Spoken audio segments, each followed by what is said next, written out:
Sir ने रिफा university में काफी देर पढ़ाया है। इसके अलावा सर अभी ओमान से हमसे बात कर रहे हैं। He is not in Pakistan. Thank you so much sir हमें ज्वाइन थैंक यू। करने के लिए। प्लस आपने स्पोर्ट्स में किया हुआ है मास्टर। जी जी। हाँ, तो पीएसबी में भी थे। सर सबसे पहले तो मैं ये पूछूंगी कि पाकिस्तान में आप पढ़ा भी रहे हैं, जी स्पोर्ट्स जी। के साथ भी हैं, और इतना कुछ कर रहे हैं, तो फिर ओमान क्यों गए आप? ये बहुत से लोगों ने मुझसे सवाल पूछा है, और अगर मैं इसका सिंपलेस्ट आंसर करूं तो आपने एक क्वालिटी ऑफ लाइफ जो अगर जीनी है तो फिर आपको अपने कंफर्ट जोन को छोड़ना पड़ेगा।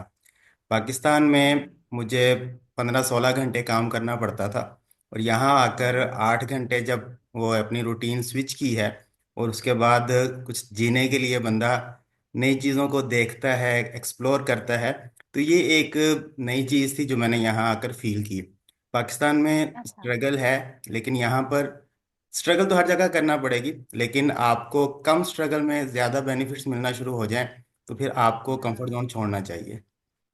अच्छा, तो नंबर टू इसके आपने ओमान क्यों चूज किया? गल्फ कंट्रीज में इतने सारी चीजें आ सकती हैं, जैसे दुबई आता है, सऊदीया आता है, काफी सारे लोग दुबई और सऊदीया मूव करते हैं, कतर है, और ओमान क्यों चूज किया आपने? जी, मैं पिछले कोई तकरीबन 2 साल से इस पर वर्किंग कर रहा था, लेकिन 2021 में मैंने मास्टर्स कंप्लीट किया। डीपीटी करने के बाद थोड़ा गैप लिया था, और उसके हम्म। बाद फिर जब गैप आ गया तो फिर कुछ अरसे के बाद एमएस किया।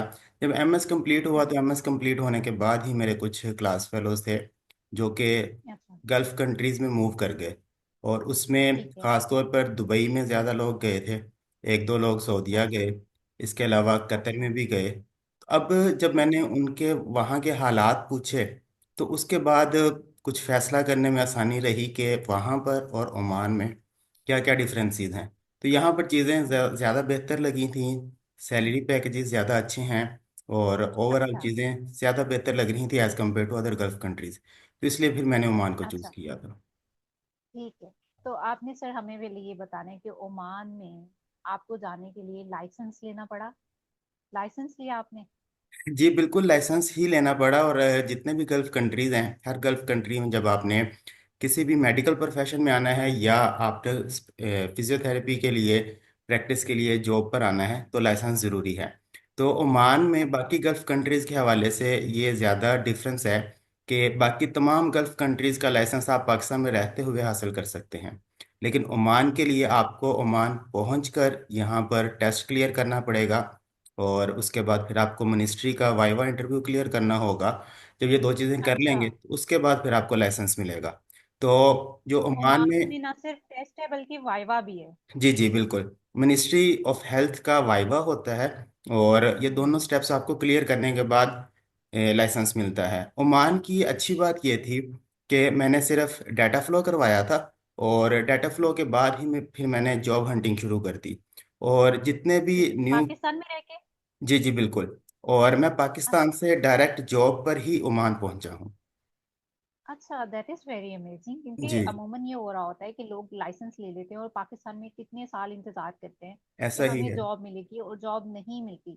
तो मैं जी ये जी। भी आपसे जरूर पूछूंगी कि कौन से प्लेटफॉर्म से आपको जॉब मिली है, या किन लोगों के थ्रू, या फिर खुद ही आपने की, या फिर ऑनलाइन, या कैसे? ये तो बात पूछने वाली है। जी जी, इसमें दो तीन रूट थे, और मैंने, वो कहते हैं ना कि अगर आपके पास 10 चाबियां हैं और एक ताला है तो तमाम चाबियां इस्तेमाल करनी चाहिए उस एक ताले को खोलने के लिए। तो जो बिल्कुल। पॉसिबल ऑप्शंस थे वो मैंने सारे यूज़ किए। मेरे एक दोस्त थे यहाँ पर, उन्होंने भी काफ़ी हेल्प की। यहाँ पर जितनी जॉब्स आती थी, कोई व्हाट्सएप ग्रुप्स बने हुए हैं कुछ, तो वो सारी जॉब्स अच्छा। अपडेट्स शेयर करते रहते थे। इसके अलावा अच्छा। naukri.gulf.com बहुत अच्छी वेबसाइट है।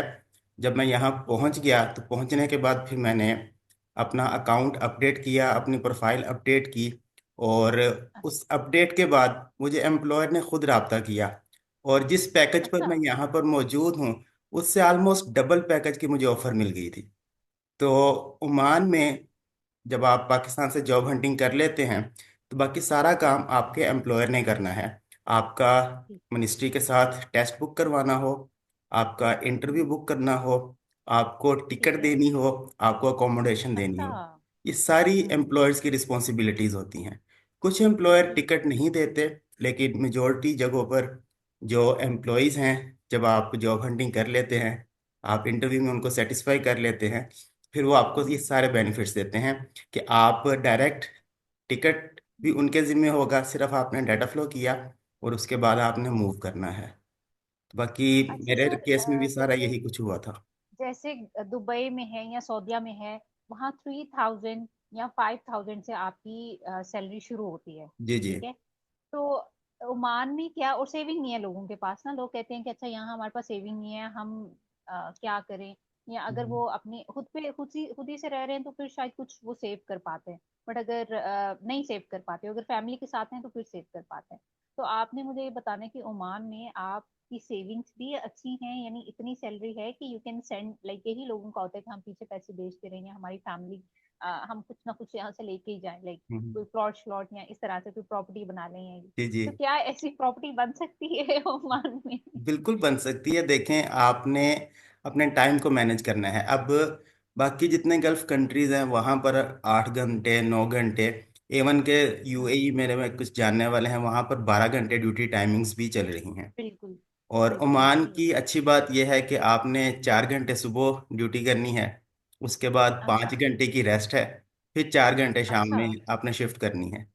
तो ये अच्छा, दैट इज वेरी बहुत चिल अमेजिंग। लोग हैं, इनको कोई किसी हाँ, किस्म की जल्दी नहीं है। ये कहते हैं कि बस हम्म, आप शोए शोए लगे रहें, स्लो स्लो आप काम करते रहें। तो अच्छा, जो बाकी गल्फ कंट्रीज में एक तेजी है, दुबई बहुत हाँ फास्ट हाँ, सिटी है, लेकिन ओमान और बाकी तमाम गल्फ कंट्रीज के लिहाज से बहुत पीसफुल है। किसी किस्म की किसी को कोई अच्छा। जल्दी नहीं है। ये सारे 3 4 घंटे काम करते हैं, उसके बाद फिर लंबी तान के सोते हैं, 5 घंटे रेस्ट करते हैं, और फिर 4 घंटे सही दोबारा है। अपनी ड्यूटी पर जाते हैं। और वो बंदे को अच्छा फील ही सर, नहीं आपने होता कि डेटा आपने फ्लो एक लंबी ड्यूटी की और है। जितना भी लाइसेंस का था प्रोसेस, जी वो जी। आपने खुद किया या उसमें किसी की हेल्प ली? सारा जैसे प्रोसेस आपने कहा मैंने कि मैंने। सारा प्रोसेस मैंने खुद ही किया था। मैं अच्छा। आपसे साथ में स्क्रीन भी शेयर कर देता हूँ। मैंने कुछ पॉइंट्स बनाए हैं इसमें। आज जिस जी। टॉपिक पर हम बात कर रहे हैं कि scope of physiotherapy in gulf countries, तो हम्म, कुछ पॉइंट्स मैं ब्रीफली ज़रा इनको रिव्यू कर लेते हैं साथ में। इंट्रोडक्शन आपने करवा दिया। अब यहाँ पर मेरे पास हम्म, 4 जगहों का एक्सपीरियंस था, और एक्सपीरियंस के हवाले से कुछ लोगों को डाटा फ्लो में ही रिजेक्शन का सामना करना पड़ा है। मैं अक्सर अपनी वीडियोस में भी ऑलरेडी बता चुका हूँ कि अब डाटा फ्लो के लिए जो आपका एक्सपीरियंस होगा उसको फिजिकली और ऑनलाइन दोनों तरह से वेरीफाई किया जाता है। फिजिकली हम्म, जिस सेटअप पर आपने एक्सपीरियंस लेटर दिया है, वहाँ का वो हम्म, इन पर्सन जाकर विजिट करते हैं, एक फॉर्म दिया जाता है, उस फॉर्म को ऑनर से एचआर डिपार्टमेंट से फिल करवाया जाता है, और इसी तरह ऑनलाइन भी एक फॉर्म मिलता है जो आपने जीमेल या ईमेल प्रोवाइड की होती है। तो मेरे पास मुख्तलिफ जगहों के एक्सपीरियंसेस थे, लेकिन डाटा फ्लो में मैंने एक एक्सपीरियंस ऐड किया था।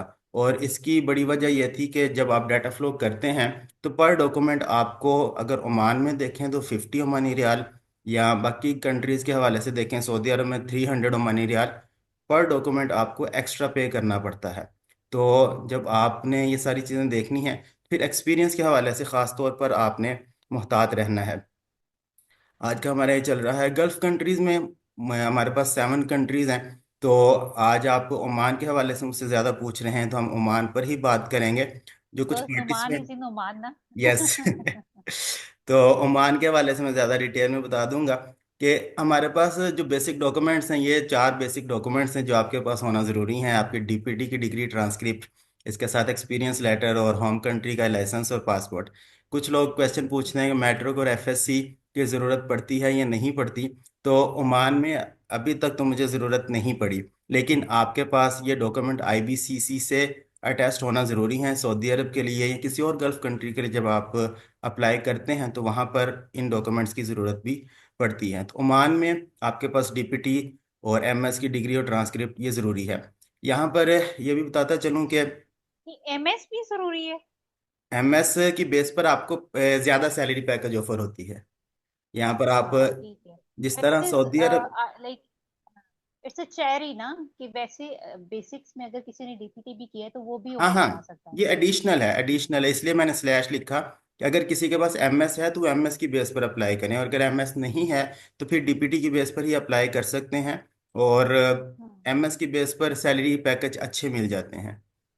अच्छा जिस तरह सऊदी अरब में उन्होंने डीपीटी वालों को टेक्नीशियन रैंक देना शुरू किया है और एमएस वालों को स्पेशलिस्ट का रैंक मिलता है, तो यहाँ पर उस तरह से कैटेगराइज तो नहीं किया गया, लेकिन आपको फिजियोथेरेपिस्ट और सीनियर फिजियोथेरेपिस्ट ये डिफ्रेंसिएशन मिलती है अगर आप एमएस की बेस पर अप्लाई करते हैं तो। ठीक है।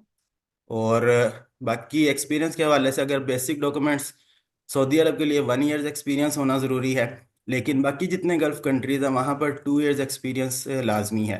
और अभी ठीक है। हमारे एक जानने वाले हैं, उन्होंने डाटा फ्लो किया, तो उनके डाटा फ्लो हम्म। की वेरिफिकेशन 3 तरीकों से की गई, यानी कि फिजिकल और ऑनलाइन तो पहले होती ही है, अब ठीक उन्होंने है। फ़ोन कॉल भी करना शुरू कर दिए हैं कि वाकई ही ये जो एक्सपीरियंस लेटर है ये जेन्युइन है या नहीं है। हाँ हाँ, सही है। तो ये चीज़ें एक्सपीरियंस के हवाले से आपने इनका ख़ास ख्याल रखना है। और उसके बाद इसमें कुछ लोगों को रिजेक्शन का सामना था, ये एक वीडियो अपलोड की थी, अगर किसी ने डिटेल जाननी हो तो वो ये वीडियो देख सकते हैं। मेंबरशिप के हवाले से मैंने ओमान के लिए पेट्रा की मेंबरशिप पर यहाँ अप्लाई किया था, लेकिन पेप्टा भी चल रहा है और अभी चूंकि एलाइड वाले ज़्यादा डिमांड कर रहे हैं और हाँ। सऊदी अरब के साथ कुछ इश्यूज आ रहे हैं, लेकिन मेरे साथ एक दोस्त थे, उन्होंने पेप्टा की बेस पर अप्लाई किया। तो तीनों में से जो भी आप के पास है वो आप उनको प्रोवाइड कर सकते हैं। डाटा फ्लो की मुख्तलिफ कंट्रीज़ में मुख्तलिफ फ़ीस है, यहाँ पर सऊदी अरब और पर जरा ओमान की। ओमान की जरा ना वो हाईलाइट कर दें, जी क्योंकि जी, मेरे ओमान जानने की। वालों में से सिर्फ ओमान में आप ही हैं। जी, ओमान में जो बेसिक आपने डीपीटी की बेस पर अप्लाई करना है उसके लिए 80 ओमानी रियाल वो बेसिक है, डाटा फ्लो की फ़ीस। अब इसमें जब आप अपनी यूनिवर्सिटी ऐड करते हैं तो कुछ यूनिवर्सिटीज़ हैं जो कि एक्स्ट्रा चार्जेस लेते हैं वेरिफिकेशन के। अभी रिसेंटली एक हमारे क्लाइंट ने डाटा फ्लो करवाया, तो उनकी यूनिवर्सिटी थी इसरा यूनिवर्सिटी हैदराबाद में, और उनके यूनिवर्सिटी के डॉक्यूमेंट के उन्होंने $50 एक्स्ट्रा चार्ज किए थे। तो ठीक है। इसी तरह कुछ यूनिवर्सिटीज़ हैं जो $20 चार्ज करती हैं, कुछ $100 चार्ज करती हैं। अब यहाँ पर एक बात ये भी पूछी जा सकती है कि डाटा फ्लो की फ़ीस तो मनी रियाल में है, तो फिर डॉलर्स किधर से आ गए? तो ये कुछ एक्सेप्शनल केसेस होते हैं, फिर उस करेंसी को कन्वर्ट कर दिया जाता है। तो ठीक है। अब इसमें अगर आप एडिशनल डॉक्यूमेंट ऐड करते हैं एमएस का, तो उसमें आपके 50 ओमानी रियाल एक्स्ट्रा लगेंगे। तो ये एक ब्रैकेट मैंने दे दी है कि मिनिमम 80 ओमानी रियाल तो लगने ही हैं। उसके ऊपर जितने आप डॉक्यूमेंट्स ऐड करेंगे, जितने आप एक्सपीरियंस लेटर या बाकी लेटर्स ऐड करेंगे, उतने ज़्यादा आपको चार्जेस पे करना पड़ेंगे। ठीक है। एमएस की बेस पर फिर जब हम अप्लाई करते हैं तो वो चीज़ें उसमें ज़्यादा हो जाती हैं। चार्जेस भी ज्यादा होते हैं एमएस की जी। बेस पे। आजकल बहुत से लोग, जब मैं चूंकि ओमान में पहुंचा हूं तो ओमान के हवाले से मैंने वीडियोस अपलोड की हैं और पूछना शुरू हो गए हैं। तो अगर आपके पास किसी भी और गल्फ कंट्री का डाटा फ्लो है, आपके पास प्राइमरी सोर्स वेरिफिकेशन रिपोर्ट है, तो आप उसको कन्वर्ट करने के बाद ओमान के लिए अप्लाई कर सकते हैं। बेसिकली मैंने 2023 में प्रोसेस शुरू किया था सऊदी अरब के लिए, और मेरा एमएस स्पोर्ट्स वो सऊदी अरब के पोर्टल पर मौजूद नहीं था, और ये रिफा की जानब से कुछ इसमें डिलेज थे। तो फिर मैंने काफ़ी स्ट्रगल की, और जितने अब जो जूनियर्स हैं उनके लिए आसानी हो गई है, लेकिन मेरा रिस्क ओमान में लिखा था। मेरे साथ जो क्लास फेलो थे वो सऊदी अरब पहुंच गए। तो मैंने फिर अपना डाटा फ्लो कन्वर्ट किया था। यहाँ पर एक दोस्त थे, उन्होंने कहा कि एक सेटअप पर एक अच्छी अपॉर्चुनिटी है, तो आप डाटा फ्लो कन्वर्ट करने के बाद अप्लाई करें। मैंने डाटा फ्लो कन्वर्ट किया और इसकी रिपोर्ट एम्प्लॉयर को सेंड की। उन्होंने मेरा ऑनलाइन इंटरव्यू किया, कोई 1 घंटे का इंटरव्यू था तकरीबन, और उसके बाद फिर मुझे उन्होंने ऑफर लेटर सेंड कर दिया। तो उसके बाद फिर नहीं, मैंने तो आप ये कह रहे हैं कि अगर किसी के पास सऊदीया का, दुबई का, कतर का, बहरीन का, कोई भी गल्फ कंट्री का लाइसेंस मौजूद है, जी जी। तो वो ओमान का लाइसेंस बगैर एग्जाम दिए हुए ले सकता है? नहीं नहीं नहीं, लाइसेंस नहीं। सिर्फ आपको डाटा फ्लो की बेस पर आप जॉब के लिए अप्लाई कर सकते हैं। जब आप जॉब के लिए अच्छा। अप्लाई करेंगे और आपकी हायरिंग हो जाती है, एम्प्लॉयर को आप सेटिस्फाई कर लेते हैं इंटरव्यू में, तो फिर वो ठीक है। आपका लाइसेंस एग्जाम बुक करेगा। वही फिर आपका मिनिस्ट्री के हाँ। साथ इंटरव्यू वाइवा स्केड्यूल करेंगे, अच्छा। और वो चीज़ें आपको पास करना नहीं होंगी। सर, यहाँ यहाँ मेरा एक क्वेश्चन है, जैसे एचसीपीसी है, जी ठीक जी। है, एचसीपीसी की बेस पे बच्चे दुबई का लाइसेंस लेते हैं या जी फिर सऊदीया का लाइसेंस लेते हैं, ठीक जी। है। जी इसी तरह मैं ये कह रही हूँ कि ये दुबई के लाइसेंस की बेस पे या किसी और लाइसेंस की बेस पे हम ऐसे नहीं कर सकते कि ओमान का जैसे दुबई में तो कन्वर्ट हो जाता है ना, जी जी। तो ओमान का नहीं हो सकता? कन्वर्ट पूरा लाइसेंस नहीं होगा। एक तो सबसे पहले आपको डाटा फ्लो कन्वर्ट करना पड़ेगा, और वो तो करना ही पड़ेगा। डाटा फ्लो आपने कन्वर्ट कर लिया, उसके बाद फिर आपके पास अगर किसी और गल्फ कंट्री का लाइसेंस है, तो जब आप मिनिस्ट्री में अप्लाई करेंगे तो आपके टेस्ट एग्जाम्प्ट कर देंगे। मिनिस्ट्री इंटरव्यू तब भी देना होगा, टेस्ट एग्जाम्पशन होगी, लेकिन मिनिस्ट्री वाइवा इंटरव्यू फिर भी साथ में हाँ। देना पड़ेगा। ठीक। तो ये एक एक्सेप्शनल केस है जिसमें अगर आपने डाटा फ्लो कन्वर्ट कर लिया और उसके बाद आपके पास किसी और गल्फ कंट्री का लाइसेंस है, तो आपका टेस्ट एग्जाम्प्ट हो सकता है। मिनिस्ट्री का वाइवा फिर भी आपको पास करना होगा। ठीक है। जी। अच्छा, और तो अब हम ये जो आपने है हाउ टू डू सर एक डेटा क्वेश्चन फ्लो। पूछ सकता हूँ मैं? जी जी पूछिए। सर आपने इंटरव्यू की बात की है, तो इसमें इंटरव्यू में किस तरह के क्वेश्चंस पूछते हैं और इसकी तैयारी कैसे करें, मतलब जो अभी डिप्यूटी कर रहे हैं उनके लिए कोई सजेशन? अच्छा, इसमें मैं एक एक्सपीरियंस शेयर कर देता हूँ आपका आंसर करने से पहले। जिस दिन हमारा इंटरव्यू था, उस दिन हमारे पाकिस्तान से दो फिजियो और भी थे केपीके से। तो अब वो दोनों फिजियो दो मरतबा पहले रिटन टेस्ट फेल कर चुके थे, और इसके अलावा वहाँ पर तीन लोग हमें ऐसे मिले जिनका पहले इंटरव्यू फेल हो चुका था। और अब इंटरव्यू के हवाले से आपने क्वेश्चन पूछा, तो जब मैंने उनको देखा तो उनकी बॉडी लैंग्वेज बहुत पुअर थी। आप इंटरव्यू के लिए गए हैं, हमारे यहाँ एक कल्चर है कि आपने प्रॉपरली ड्रेसअप होकर जाना है, आप इंटरव्यू के लिए प्रिपेयर होकर जाएं, आपको इंटरव्यू के लिए गाइडलाइंस मिल जाएंगी। तो वो बिल्कुल ही जीन्स टी हम्म। शर्ट में इंटरव्यू के लिए आए, पहली बात। हाँ। और उसके बाद हाँ। आपकी कम्युनिकेशन, आपका कॉन्फिडेंस, अगर आप वो जो भी बात पूछते हैं आप उनको कॉन्फिडेंस के साथ आंसर करेंगे, तो आपका कभी इंटरव्यू फेल नहीं होगा। तो उनकी बॉडी लैंग्वेज बहुत पुअर थी, उनकी ड्रेसिंग पुअर थी, और उसके बाद फिर वो कंफ्यूज थे। इन चीज़ों का आप ख्याल रखें। Confidence is the key to success. Confidence के साथ आप जवाब दीजिए, और वो बिल्कुल ऐसे माइंडसेट के साथ नहीं बैठे होते कि वो आपको फेल करेंगे। अब चूंकि ओमान में प्रोसेस सारा चेंज कर दिया गया है कि आपने यहाँ पहुँचना है, फिर टेस्ट देना है, फिर इंटरव्यू देना है, तो डेफिनेटली एम्प्लॉयर ने आपके ऊपर इन्वेस्ट किया है। और जब इतनी इन्वेस्टमेंट होती है तो उनका बिल्कुल दिल नहीं करता कि वो कितनी किसी की इतनी इन्वेस्टमेंट को वेस्ट कर दें। तो अगर वो आपसे पूछेंगे कि आपने सबसे पहले तो अपने आप को इंट्रोड्यूस करवाना है, अगर आप प्रॉपरली इंट्रोड्यूस करवा देते हैं तो उसके बाद वो आपसे पूछेंगे कि आपकी स्पेशलिटीज़ क्या हैं, आपकी एक्सपर्टीज़ क्या हैं। तो जो आप उनको बताएंगे, फिर उसी से रिलेटेड वो आपसे क्वेश्चन पूछेंगे। तो बात से बात निकलती है, बहुत ज़्यादा कोई टफ इंटरव्यू नहीं होता। लेकिन अगर आप कॉन्फिडेंस लूज कर देंगे तो फिर पास करना मुश्किल होगा। अदरवाइज जिस दिन हमारा इंटरव्यू था उस दिन तकरीबन 25 से 30 लोग थे। तो उनमें से जो तीन वो थे जो पहले रह गए थे, बाकी जब हमारा इंटरव्यू हुआ तो फिर हम वहाँ से चले आए थे। कुछ लोग वहाँ पर अभी मौजूद थे जिनका इंटरव्यू हो रहा था। अच्छा सर, लैंग्वेज बैरियर तो नहीं आता? Language barrier like. बहुत ज़्यादा नहीं आता। अगर आप मस्कत में हैं, आप किसी बड़े सिटी में हैं, तो वहाँ पर ये मोस्टली इंग्लिश समझ लेते हैं। लेकिन जब आप यहाँ पर आते हैं तो आप चीज़ें सीखना शुरू कर देते हैं। और अगर आप तैयारी कर रहे हैं, थोड़ा टाइम निकाल लें और साथ में आप अरेबिक कम्युनिकेशन के ऊपर काम करना शुरू कर दें, तो ये एक प्लस पॉइंट होगा। और अगर आप एम्प्लॉयर को अरबी में जवाब दे देते हैं तो वो आपको ज़्यादा सैलरी ऑफर कर सकते हैं। हाँ बिल्कुल ऐसा ही है। अच्छा, ओमान के बाद वैसे अभी एक स्टूडेंट ने सवाल पूछा होगा, फिर हम दूसरी कंट्री की तरफ चलते हैं। उसने पूछा हुआ है कि क्या एक्सपीरियंस लेटर और हाउस जॉब वाला दे आर सेम? तो नहीं जी, एक्सपीरियंस जो है हाउस जॉब के बाद ही क्या शुरू होता है। बस। जी, आपका ये क्वेश्चन बिल्कुल, ये मैंने भी साथ चैट बॉक्स ओपन कर लिया है। हाउस जॉब को एक्सपीरियंस हाँ। लेटर में काउंट नहीं किया जाता। आपका वेरी डीपीटी जब कंप्लीट हो गई है तो उसके बाद से आपका एक्सपीरियंस लेटर होना चाहिए। हाउस जॉब बेसिकली आपका ट्रेनिंग लेटर है कि आप ट्रेनिंग पीरियड में हैं। लेकिन डाटा फ्लो के लिए आपको एक्सपीरियंस लेटर शो करना है। तो जिस ड्यूरेशन का आपके पास हाउस जॉब है, हाउस जॉब का लेटर है, आप उसी ड्यूरेशन का उनको एक्सपीरियंस लेटर प्रोवाइड करेंगे। तो एक्सपीरियंस, या अगर आपके पास जो हाउस जॉब का लेटर है उसके ऊपर हाउस जॉब का वर्ड नहीं लिखा होना चाहिए, उसके ऊपर एक्सपीरियंस लेटर मेंशन होना चाहिए, तो वो ओके, तो एक्सेप्टेबल है। इंटर्नशिप इंटर्नशिप तो नहीं काउंट करेगी ना? बिल्कुल भी नहीं करेंगे। एक्सपीरियंस का मतलब एक्सपीरियंस ही है, उसमें आपकी इंटर्नशिप, आपका हाउस जॉब वो बिल्कुल कंसिडर नहीं होगा। अच्छा सर, एक दफा हमने ओमान का ले लिया ये लाइसेंस। जी जी। अब आप मुझे बताएंगे कितनी देर तक ये लाइसेंस वैलिड है? ठीक है। हम्म। और अगर ऐसा है कि जरूरी तो नहीं है ना कि हर किसी को जॉब मिले। ओके।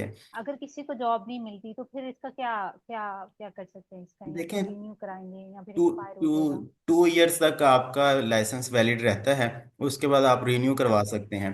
लेकिन अगेन बात फिर वही है कि ओमान का लाइसेंस ही आपको तब मिलेगा जब आपको जॉब मिल जाएगी, क्योंकि ये इन्होंने सिस्टम हाँ, चेंज कर दिया है कि आप बहुत बाकी अच्छा किया सर। बाकी तमाम गल्फ कंट्रीज का लाइसेंस आप पाकिस्तान में रहते हुए ले सकते हैं। लाइसेंस के बाद आपने जॉब के लिए स्ट्रगल करनी है, लेकिन ओमान का लाइसेंस ही आपको तब मिलेगा जब आपको जॉब मिल जाएगी। तो आपका लाइसेंस आपकी जॉब के बाद एक्टिव होगा, और उसकी 2 इयर्स वैलिडिटी होती है, और 2 इयर्स के बाद आपने उसको रीन्यू करवाना है। और जो आपका यहाँ पर कॉन्ट्रैक्ट होता है वो भी 2 इयर्स का होता है। और 2 इयर्स के बाद आपको अपना अगर एम्प्लॉयर चेंज करना है तो आपका एम्प्लॉयर आपका लाइसेंस रीन्यू करवाएगा। तो उसमें भी रीन्यूअल की जो फीस है वो भी अच्छा, एम्प्लॉयर के जिम्मे होती है, आपको उसमें भी नहीं खपना ये तो पड़ता। बहुत अच्छी बात है। हाँ, जी। ये तो बड़ी खुशी की बात है सर।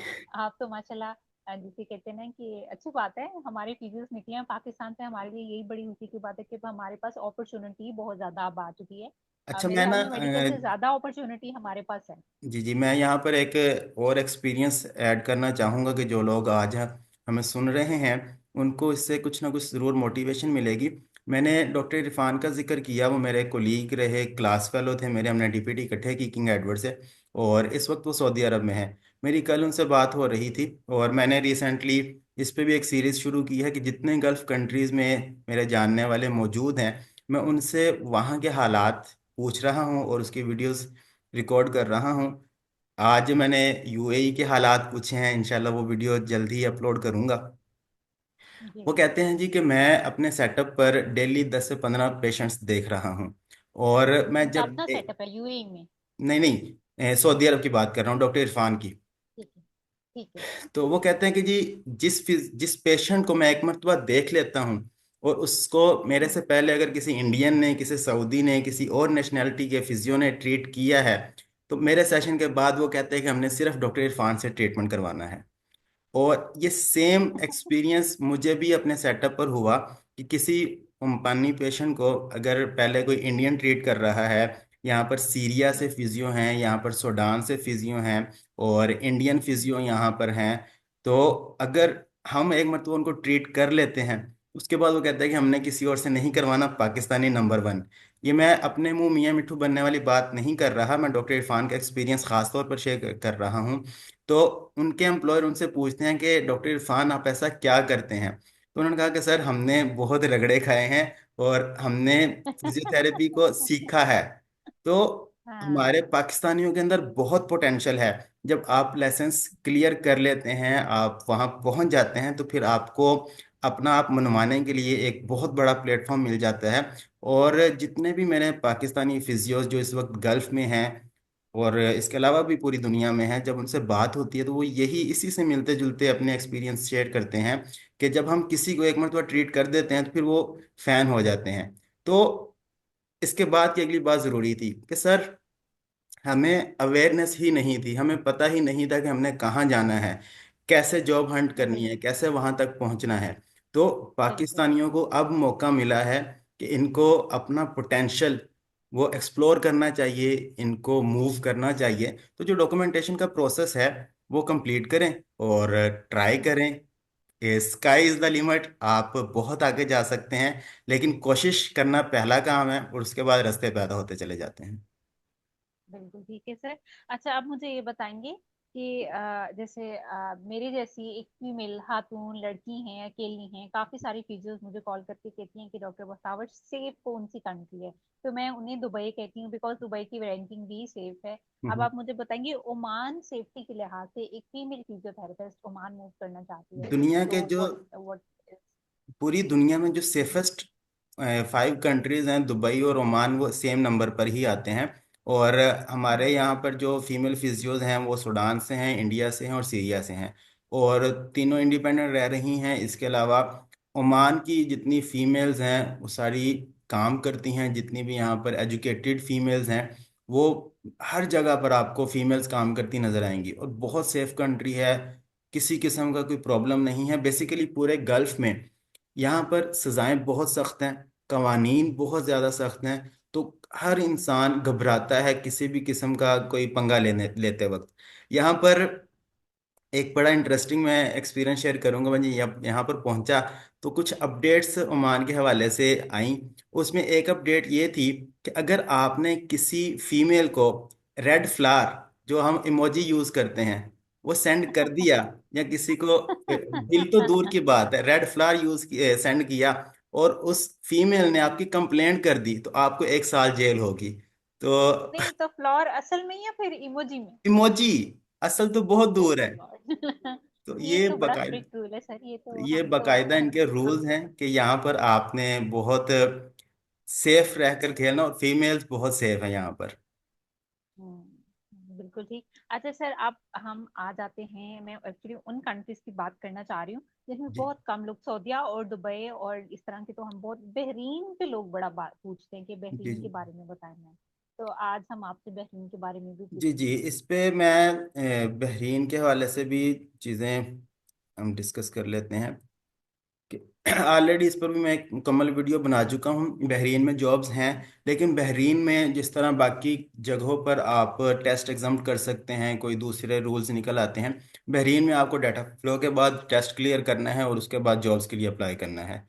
छोटा सा मुल्क हम्म। है, अगर किसी को बहरीन का आइडिया नहीं है, तो बहरीन की जो लंबाई है वो तकरीबन 43-44 किलोमीटर है, और जो उसकी चौड़ाई ठीक है वो है। 15 किलोमीटर है। तो आप अंदाज़ा लगा सकते हैं कि ये कितना छोटा सा मुल्क है, और आप 1 घंटे में पूरा मुल्क घूम सकते हैं। लेकिन बिल्कुल। इनकी करेंसी जो है वो पूरी दुनिया में दूसरे नंबर पर है। तो एक हम्म। बहरीनी दिनार वो तकरीबन 900 के आसपास पाकिस्तानी रुपीस अच्छा। बनते हैं। तो यानी कि वेरी नाइस। तीन तीन हाईएस्ट करेंसी के जो इस वक्त करेंसी हैं, कंट्रीज हैं, नंबर 1 कवैत है, जिसका कुछ 950 बिल्कुल। पाकिस्तानी रुपीस बनते हैं एक कवैती दिनार। हाँ। नंबर 2 पे बिल्कुल। बहरीन है, जो कि तकरीबन 900 रुपए के आसपास है उनका एक बहरीनी दिनार है। और तीसरे नंबर पर हम्म। ओमान है, जिसमें कोई हम्म। तकरीबन 725 रुपए के आसपास एक ओमानी रियाल बनते हैं।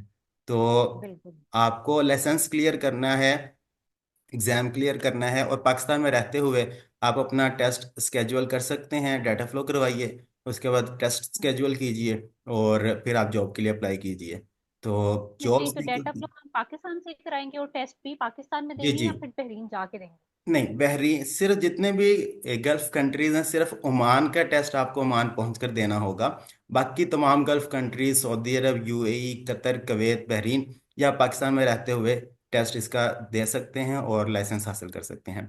एक बात यहाँ पर ठीक। मैं क्लियर करता चलूँ कि आप लाइसेंस हासिल कर लेते हैं किसी भी गल्फ कंट्री का, वो लाइसेंस हम्म। उस वक्त तक एक्टिव नहीं होगा जब तक आपको जॉब नहीं मिल जाती। तो आपके लाइसेंस की एक्टिवेशन वो आपके एम्प्लॉयर ने करनी है। तो हम्म। ये एक आपको बात पता होनी चाहिए कि आपने लाइसेंस हासिल करने के बाद 1 साल की लिमिट है, तो उसको आपने एक्टिव लाजमी करवाना है कि 1 साल के अंदर आपको जॉब हासिल करनी है, और अगर नहीं करते तो फिर आपको वो लाइसेंस रीन्यू करवाना पड़ेगा, वो एक्टिव नहीं होगा। ठीक है। ठीक है।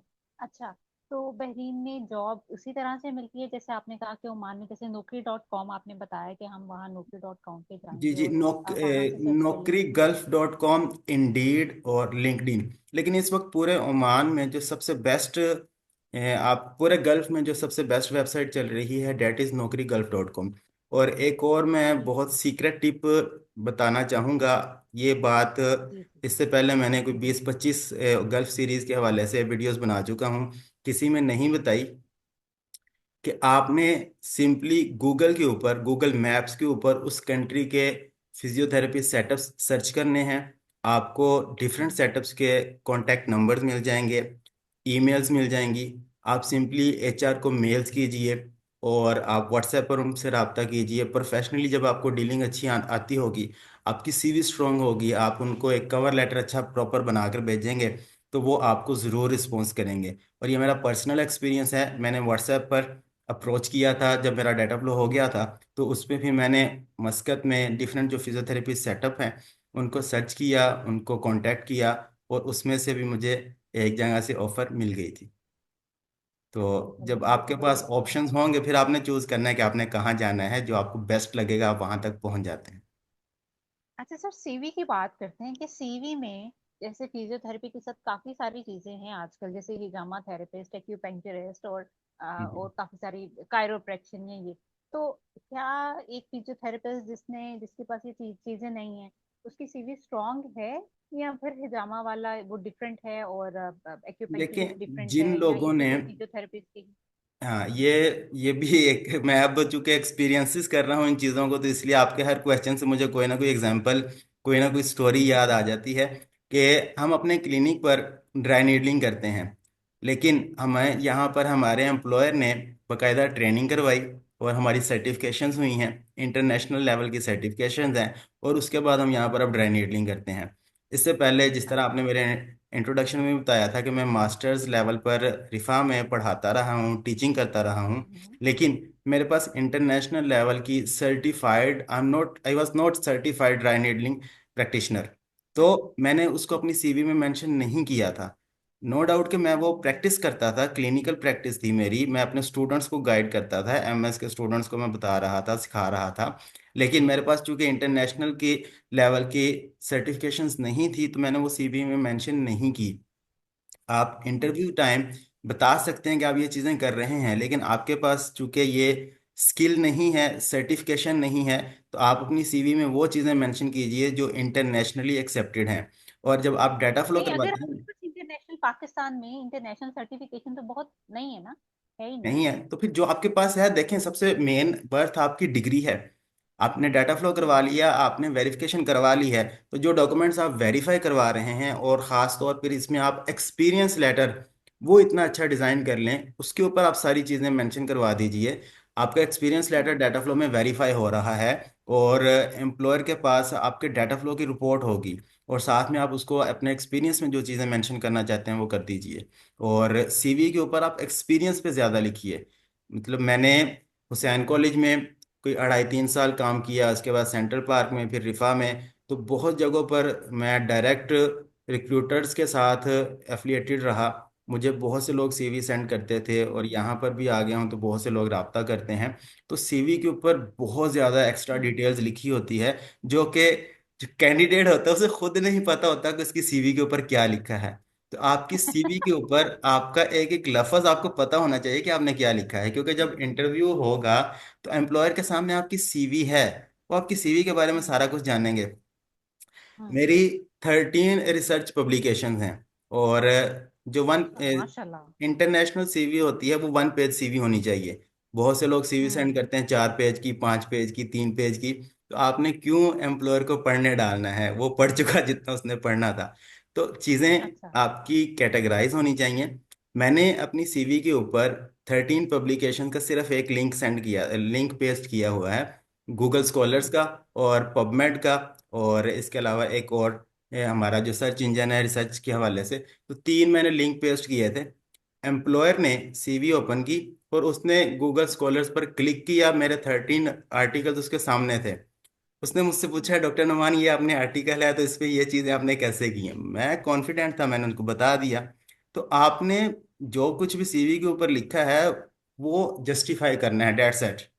अब हम्म। यहाँ पर कोई भी केस आता है, उसकी असेसमेंट रिपोर्ट तैयार करनी है, कुछ भी करना हो, मुझे कहते हैं कि डॉक्टर नुमान आप ये तैयार करें क्योंकि आपकी रिसर्च पब्लिकेशन है और आपको ये काम आता है।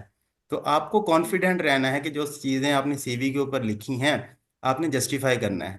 तो जो मैंने पहले बात की कि और आपको सीवी भी एक पेज की होनी चाहिए, वन बहुत पे ज्यादा नहीं, आपने मुझे 4 पेज इंटरनेशनल की फॉर्मेट बात। 1 पेज सीवी है, 1 पेज कवर लेटर आप तैयार करें, 1 पेज आपकी सीवी होनी चाहिए, डेट सेट। और उसके ऊपर जो अच्छा कुछ सर, भी ये भी लिखा है वो बताइएगा कि वो होना रिसर्च चाहिए। मैटर करती है, लाइक अगर कोई ऐसी बंदी है जिन्होंने रिसर्च नहीं की, या बहुत फिर ज़्यादा नहीं करती, बहुत सारी। उनको क्लिनिकल ज़्यादा चाहिए। यहाँ पर ठीक है। एकेडमिक्स का प्लस पॉइंट है, अगर आपके पास एक्सपीरियंस है, आपकी हम्म। पब्लिकेशन है, तो वो एक प्लस पॉइंट है ना। तो वो डाटा फ्लो में चीज़ें आ रही हैं, लेकिन आप उनको इंटरव्यू के टाइम बता सकते हैं, तो ये प्लस अच्छा। पॉइंट ज़रूर है, लेकिन हाँ। ज़रूरी नहीं है। ठीक है। अच्छा, अच्छा ये जो सर, ये भी बताइएगा कि एक्सपीरियंस जैसे ट्रेन ये कॉलेजेस में है, एकेडमिक साइड पे एक्सपीरियंस और क्लिनिकल एक्सपीरियंस, इन दोनों में से वो क्या प्रेफर करेंगे कि जो बंदा हमारे पास काम आ रहा है वो रिफा में पढ़ाया हुआ है, उसने सिर्फ उसके पास रिफा ही है, या फिर वो बंदा है जिसका एक क्लिनिक है और उसने क्लिनिक में काम किया है, तो इन दोनों में से क्या प्रेफरेंस होती है अच्छा, यहाँ एक्सपीरियंस पर की? ये क्लियर होना चाहिए कि आपका एकेडमिक्स का एक्सपीरियंस काउंट नहीं होगा, क्योंकि पूरे गल्फ में हम्म। आप क्लिनिकल जॉब के लिए अप्लाई कर रहे हैं। तो क्लिनिकल जॉब के हम्म। लिए आपके पास you have to show the clinical experience. तो एकेडमिक बिल्कुल। एक्सपीरियंस वो आपका प्लस पॉइंट है, क्लिनिक के साथ आप शो कर सकते हैं। अब मैंने अपने केस में 7 इयर्स का क्लिनिकल एक्सपीरियंस उनको शो किया था, वो वेरीफाई करवाया था। लेकिन मीनवाइल मेरी 3 जगहों की एकेडमिक्स की एफिलिएशन भी थी। तो मैंने वो अपने अच्छा। एम्प्लॉयर को बताया कि मैंने इन 3 जगहों पर ही काम किया है और मेरे पास वैलिड एक्सपीरियंसेस हैं। हुसैन कॉलेज का था, सेंट्रल पार्क का था और रिफा का था। तो 3 जगहों पे मैंने हम्म। एकेडमिक्स का शो किया। इसके अलावा मेरे पास हाँ जी। एक्सपीरियंसेस थे, लेकिन मैंने कहा कि मैं इवनिंग में क्लिनिकल प्रैक्टिस करता था और एक ही जगह पर मैंने 7 इयर्स का एक्सपीरियंस शो किया है। और बाकी मेरे एकेडमिक्स के हैं, तो वो प्लस पॉइंट था। तो आपको क्लिनिकल एक्सपीरियंस ही डाटा फ्लो में शो करना है और उसी को ही वेरीफाई करवाना है। सर बिल्कुल ही एक और बात जो मैं पूछना आपसे ओमान के बारे में भूल गई, कि जी ओमान की जो बेसिक सैलरी है, आप तो चलिए सीनियर फिजियोथेरेपिस्ट हैं और आपके पास एक्सपीरियंस भी इतना सारा जी है जी। और आपके पास मास्टर्स डिग्री है, अगर कोई बच्चा ओमान जा रहा है तो उसकी बेसिक सैलरी कितनी होगी और हम्म। उसका जो लिविंग एक्सपेंस है वो कितना होगा? अगेन मैं अपनी इस सवाल का जवाब भी एक एग्जांपल से करूंगा। जब हमने टेस्ट दिया था, वहां पर 2 फिजियो थे। वो ऐसे सेटअप पर काम कर रहे थे जहां पर वो 200 ओमानी रियाल ले रहे थे। और जब पूछा भी हम्म। इतनी कम सैलरी क्यों है, कहता जब हम एम्प्लॉयर ने बुलाया था, हम टेस्ट पास नहीं कर सके, तो उसने कहा कि अब इसी पे काम करो जब तक टेस्ट पास नहीं होता। अब वो टेस्ट बिल्कुल। पास भी नहीं हो रहा, लेकिन एम्प्लॉयर के जिम्मे पड़ गए हैं, तो एम्प्लॉयर उनको एक पॉकेट मनी दे रहा है। तो बिल्कुल। अब जो बेसिक है यहाँ पर ओवरऑल, तो 400 मिनिमम है डीपीटी ग्रेजुएट्स की, 400 to 500 इन बिटवीन, और उसमें आपको वो अकोमोडेशन भी देते हैं। और जो एमएस बेस पर है, वो 500 to 700 की ब्रैकेट में यहाँ पर सैलरी मिल जाती है। डिपेंड करता है कि एम्प्लॉयर का सेटअप किस तरह का है। वो आपको रिटर्न टिकट दे रहे हैं तो वो सैलरी कम दे देंगे, अगर वो रिटर्न टिकट नहीं दे रहे तो वो आपको सैलरी ज़्यादा दे देंगे। अकोमोडेशन जितने भी एम्प्लॉयर्स हैं वही प्रोवाइड करते हैं, ये एक अच्छी बात है यहाँ पर। नहीं, मैंने living expense apart from accommodation, जी आपके जी लाइक आपने खाना पीना है, आपने कोई लग्जरी भी में रहना होगा, कोई आपने कोई जी फ्रेंड्स जी। भी बनाए होंगे, कोई वापस भी भेजने हैं, तो कि वो आपका कितना एक्सपेंस आ जाता है? अब देखें, अगर आप जब घर से दूर हैं, परदेश में हैं, तो फिर यहाँ पर अय्याशी के चांसेस कम हैं। अगर तो आप अय्याशी करते हैं तो फिर तो आप पाकिस्तान में भी लाखों उड़ा सकते हैं। तो बिल्कुल। जब आपने अय्याशी नहीं करनी, तो आप तकरीबन 50 ओमानी रियाल से 100 ओमानी रियाल तक एक बहुत अच्छी ज़िंदगी गुजार सकते हैं, जिसमें आपके पास आपकी कार भी होगी। अच्छा। आप कार पे घूम फिर वाह। भी रहे हैं, आप समंदर पे भी जा रहे हैं, आप खाना बाहर से भी खाते हैं, खुद भी पका लेते हैं। तो मैं कहता हूँ यानी कि 100 मानी रियाल में आप लग्जरी, यानी एक अच्छे इंसान की जिंदगी आप गुजार बिल्कुल सकते हैं। बिल्कुल बिल्कुल। देखिए, आपने वीकेंड पे आउटिंग पे जाना है, आपके पास गाड़ी हाँ। है, आप गाड़ी जो है वो भी आपके 100 ओमानी रियाल में अफोर्ड कर लेंगे। बिल्कुल। और बाकी आपने आउटिंग करनी है, खाना खाना है, तो चीज़ें सस्ती हैं ऑलमोस्ट। हमें उसी प्राइस पे चीज़ें मिल जाती हैं जिस पे पाकिस्तान में मिल रही थी। दिस इज वेरी नाइस, मुझे लगता है कि सारी गल्फ में ये ओमान ही सबसे ज्यादा है। और आप तो लकी हैं अगर आप ओमान में बैठे हैं। अच्छा सर, अब हम बात कर लेते हैं, इस अच्छा, पे आ हमारा ना जाते ये हैं कभी। टाइम एंड हो रहा हाँ। है मीटिंग का, तो ये एंड होगी तो ये सेम लिंक पर आप दोबारा से ज्वाइन कर सकते हैं। हाँ जी, ये इंशाल्लाह I think within a minute हम लोग इसे एंड 9:40 पे एंड हो जाएगी, ओके। I guess. जी जी, मीटिंग अगर कहेंगे तो हम दोबारा स्टार्ट कर सकते हैं।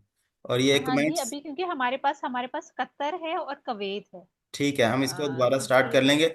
ये जो कमेंट्स में हाँ जी, मैसेजेस, चैट बॉक्स में लोग क्वेश्चंस पूछ रहे हैं, तो हाँ आप या कुछ वो आ रहे पूछ हैं। लीजिए, मैं उनको भी आंसर साथ साथ कर दूंगा। अस्सलाम वालेकुम। गल्फ कंट्रीज कि अगर किसी ने एमएस किया है, जी अगर किसी ने एमएस किया है, जी जी आप ये कह रहे हैं कि अगर किसी ने एमएस किया है तो जी वो टेस्ट, उसका टेस्ट हम निकाल देंगे, लाइक उसे टेस्ट नहीं देना पड़ेगा जी। एमएस की कतर बेस के पर, लिए? एमएस की बेस पर उसका टेस्ट एग्जाम्प्ट हो जाएगा। आपके पास ओके। डाटा फ्लो की रिपोर्ट है, आपने डाटा फ्लो हम्म। की बेस पर अप्लाई करना है। कतर का पोर्टल है, वहां पर आपका अकाउंट बनेगा। आप फीस पे करेंगे और आपको लाइसेंस इशू हो जाएगा। तो ये एक कतर का ठीक है। प्लस पॉइंट है। लेकिन इसमें एक ड्रॉबैक ये है कि मेरे एक जानने वाले वो इस वक्त कतर में है, और जब मैंने कतर से रिलेटेड वीडियो अपलोड की थी तो कतर की सारी अपडेट्स मैंने उनसे पूछी थी। तो कतर में जॉब्स बहुत कम हैं। उसकी वजह ये है, ये ओके, कतर में अच्छा। जो कतर का हेल्थ केयर सिस्टम है वो इस वक्त पूरी दुनिया के नंबर 1 या top most health care systems में है। तो वहाँ ठीक है। पर जो एक दफ़ा सेट हो जाता है वो छोड़कर नहीं जाता। तो इस वक्त पूरे गल्फ अच्छा। में सबसे ज़्यादा सैलरीज कतर में हैं। अगर आप सैलरीज के हम्म। हवाले से पूछते हैं तो बिल्कुल सैलरीज ऐसा ही है। ज़्यादा कतर में है। कतर में जॉब के लिए ऑन अराइवल वीज़ा मौजूद है। आपने डॉक्यूमेंट्स कंप्लीट उनको दिखाने हैं, आप विजिट वीज़ा पर कतर जा सकते हैं। वहाँ पहुंचकर आपको ऑन ग्राउंड ज़्यादा वर्क करना पड़ेगा। कतर में ऑनलाइन जॉब के चांसेस कम हैं, लेकिन सैलरी पैकेज पूरे गल्फ में सबसे अच्छे हैं। और अगर एक दफ़ा आपको जॉब मिल जाती है तो फिर आपके मज़े ही मज़े हैं। मगर जॉब्स कम है सर।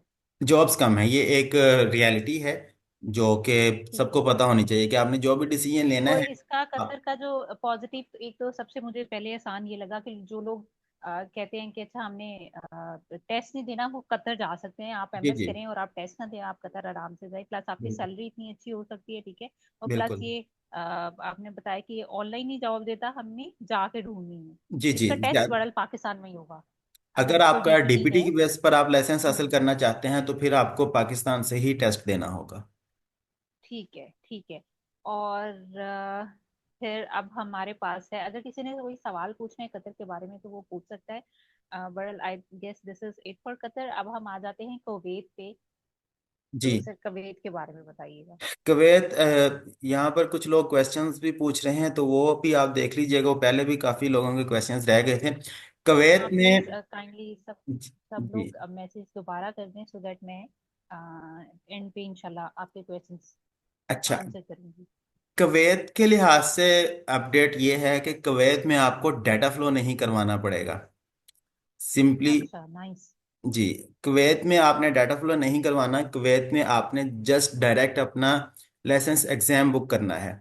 और इसका भी मैं वो पूरी वीडियो में प्रोसेस बता चुका हूँ कि आपने कुवैत के लिए डाटा फ्लो की ज़रूरत नहीं है।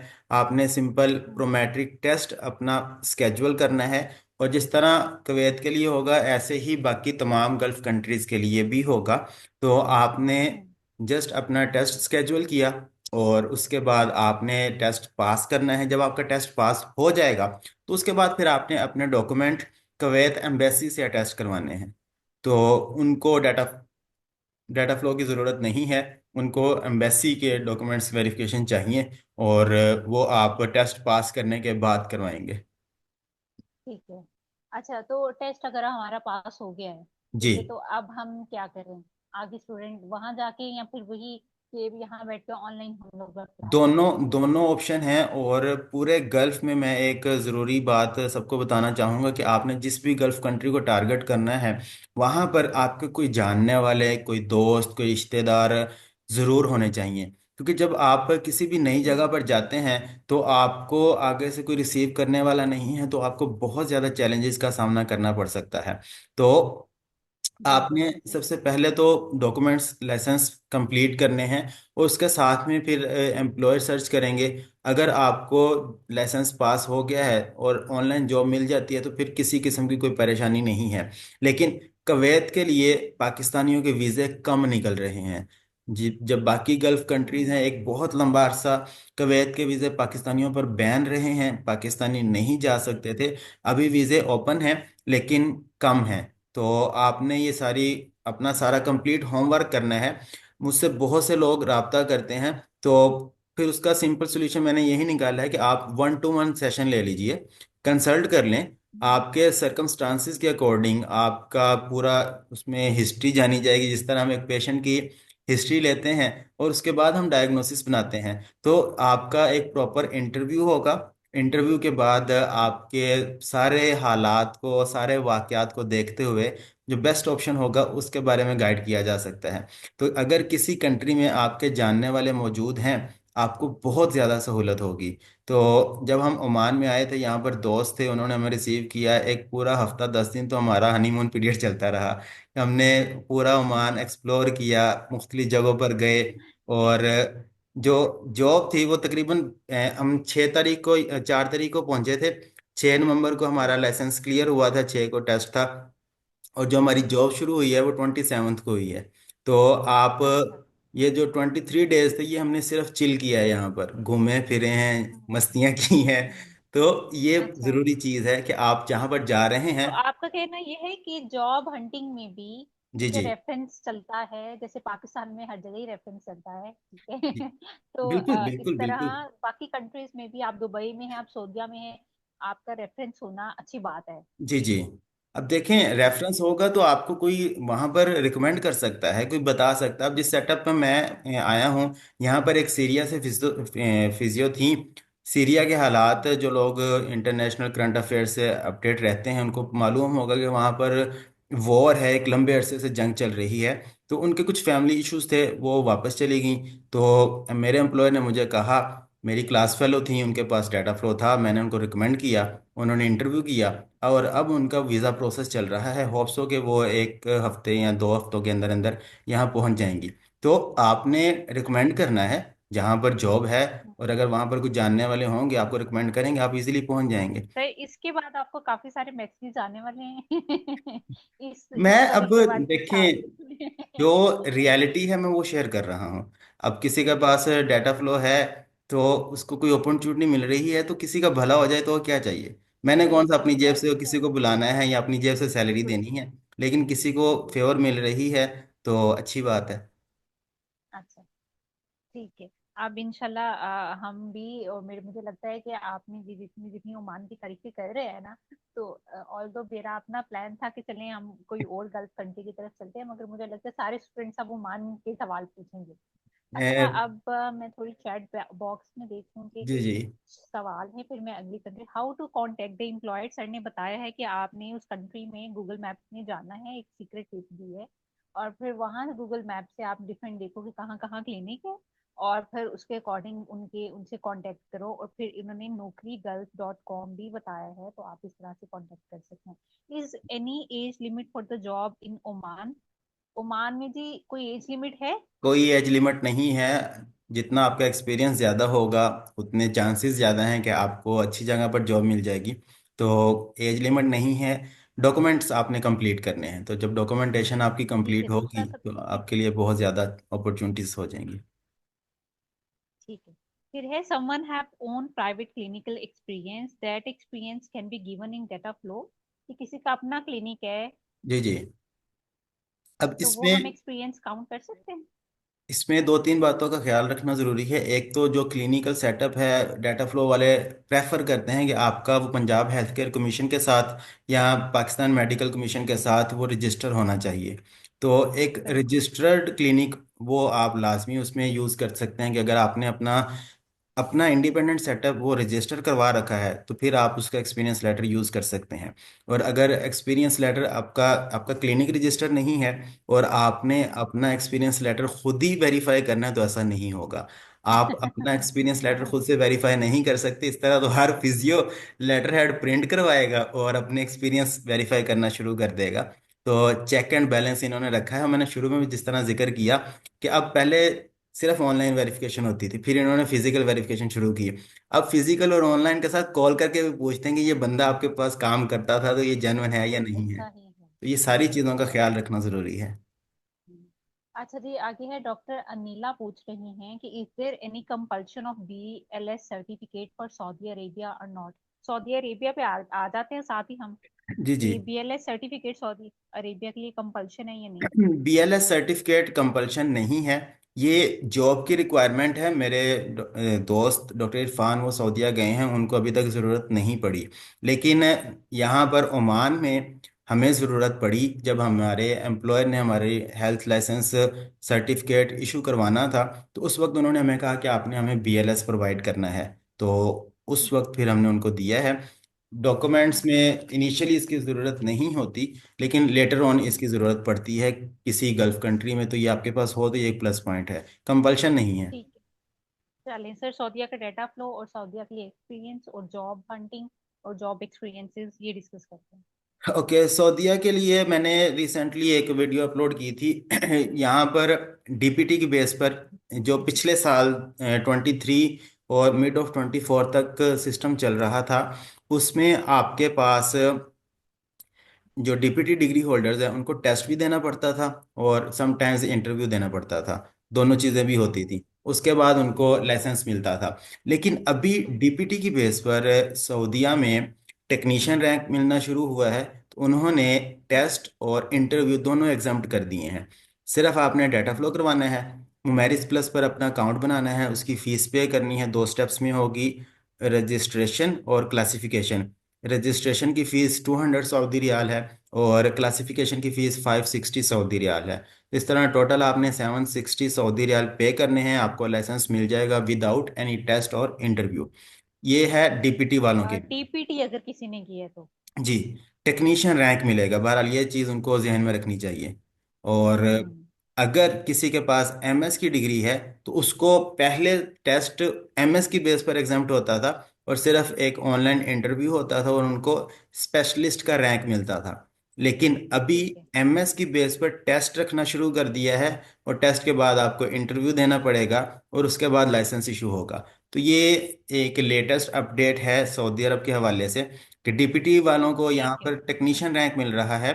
और बाद में हम्म। अगर कोई टेक्नीशियन से स्पेशलिस्ट में अपग्रेड करवाना चाहता है तो उसको एमएस करना होगा, उसको टेस्ट देना होगा, उसको इंटरव्यू देना होगा, तो इसके ये स्टेप्स पूरे फॉलो करना पड़ेंगे।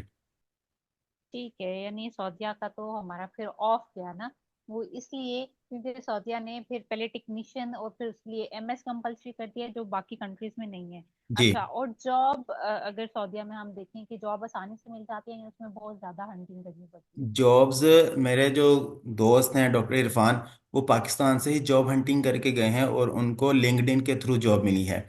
इसी तरह हमारे एक और जूनियर हैं केई के, वो इस वक्त रियाद में एक क्लिनिक के डायरेक्टर हैं और उनको भी पाकिस्तान से ही जॉब मिली थी। मैं रिसेंटली उनकी वीडियो भी अपलोड करूंगा। और डॉक्टर इरफान को के क्लिनिक पर इस वक्त 3 फिजियोज की ज़रूरत है और उन्होंने मुझसे पूछा था कि किसी को रिकमेंड करना है, तो वो भी पाकिस्तान से ही इंशाल्लाह होंगे। उसमें 2 दोस्तों को मैं एडजस्ट करवा चुका हूँ। तो जॉब्स मिल जाती हैं जहाँ पर आपको अपॉर्चुनिटी पता चले कि खबर आ जाए हाँ यहाँ पर जॉब है। लेकिन ये सही। जो लोग गए हैं जिनका मैं बता रहा हूँ, तो वो पाकिस्तान से डायरेक्ट जॉब पर ही गए हैं। स्ट्रगल करना पड़ती है, कोशिश करना पड़ती है, रास्ते निकल आते हैं, मंजिल पर पहुंच जाते हैं। चलें सर, अल्लाह ताला आपके लिए भी आसानियां करें, आप पाकिस्तानियों के लिए इतनी आसानियां पैदा करें, इंशाल्लाह हमारे बच्चों के लिए इतनी आसानियां पैदा करें। मैं तो यही चाहती हूँ कि हमारे सारे बच्चे यहाँ से निकले कोशिश क्योंकि करें, बहुत देखिए स्ट्रगल है कंफर्ट जोन से पाकिस्तान में। निकलें, दुनिया बंदा पाकिस्तान में आपकी बहुत अच्छी प्रैक्टिस भी है। मेरे रात एक हमारे फिजियो हैं कराची से, शायद वो मीटिंग में भी मौजूद हों। उनका 12 ईयर्स का एक्सपीरियंस है, 12 साल अच्छा। उन्होंने पाकिस्तान में प्रैक्टिस कर ली है। अब वो सोच रहे हैं कि मुझे बाहर जाना है।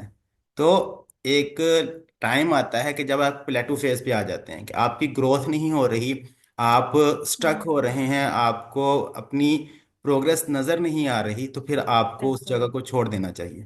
तो बिल्कुल, मतलब कंफर्ट जोन। 5-6 साल आपको पता चल जाते हैं कि अच्छा अब मैं ये चीजें करनी है, ये 5-6 भी नहीं, 7-8 साल के बाद जी आपको जी, समझ आ जाती है कि इसका बिल्कुल फ्यूचर क्या है। ऐसा कि ही है। इसकी एंड, आप मैंने एमएस कर लिया, आपने सारा कुछ कर लिया और आपकी प्लेट में फिर क्या आ रहा है? जी जी, तो बिल्कुल। आई आई थिंक तो निकलना चाहिए। अच्छा, सबसे हॉट टॉपिक है दुबई।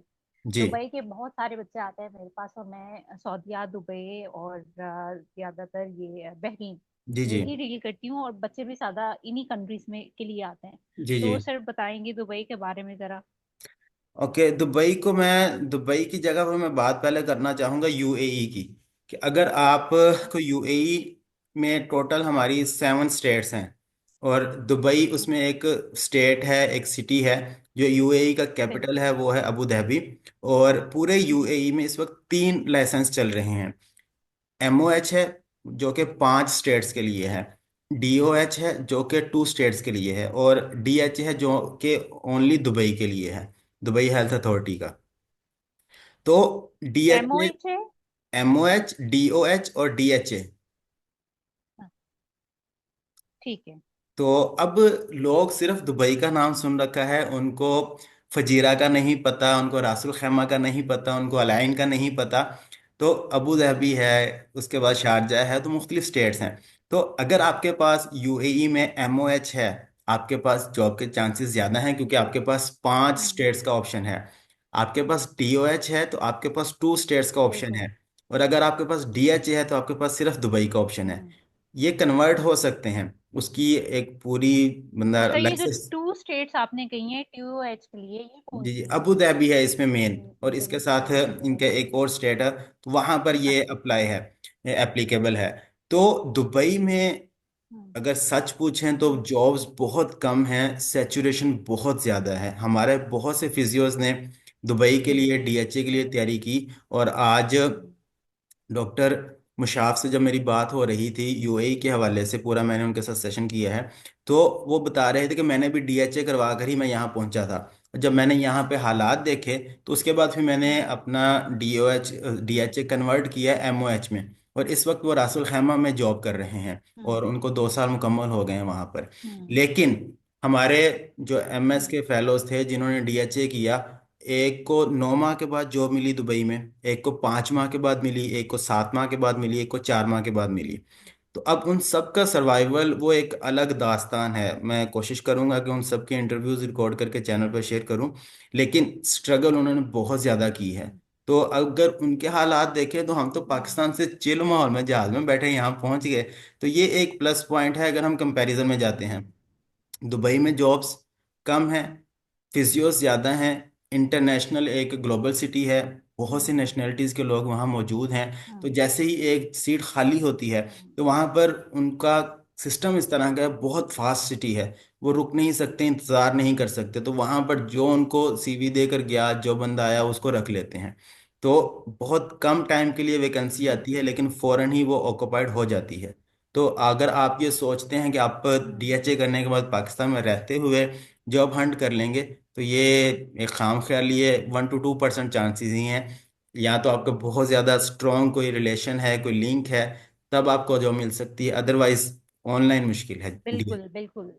बिल्कुल ऐसा ही है कि अगर आपके पास कोई ना कोई आपकी फैमिली में जानने वाला है, या आपका पास में जी कोई फैमिली में रह चुके हैं या फ्रेंड्स में या इस तरह से, तो फिर आप दुबई जा सकते हैं। सर, आप मुझे बताइएगा, इन 4-5 कंट्रीज में से जो हमने डिस्कस किए हैं, किन कंट्रीज में से हम विजिट वीजा पे हम जाएं और जॉब हंट करें? जैसे मेरे कितनी सारी फ्रेंड्स थी, तो वो जी जी। दुबई और सऊदीया गई, विजिट वीजा पे जॉब नहीं मिली, तो वापस आ गई, ठीक है। या फिर वो विजिट वीजा को कहते हैं कि अच्छा आप तो विजिट पे हैं, आपने तो चले जाना है, तो फिर वो जॉब नहीं देते। तो जैसा आपने मुझे थोड़ी देर पहले आई गेस ओमान के बारे में ही बताया, या बहरीन के बारे में कि आप विजिट वीजा पे जाएं और जॉब ढूंढ लें, तो कतर में, क्या ऐसा है कि कतर में आप कतर में? अच्छा। कतर में आप विजिट वीज़ा पर जा सकते हैं, जॉब हंट कर सकते हैं। हम्म। सऊदीज में विजिट वीज़ा बिल्कुल। पर बिल्कुल जॉब नहीं मिल रही। उनको होता है कि अगर आप इंडिपेंडेंट वीज़ा पर आ गए हैं फिर वो ज़्यादा प्रेफर करते हैं।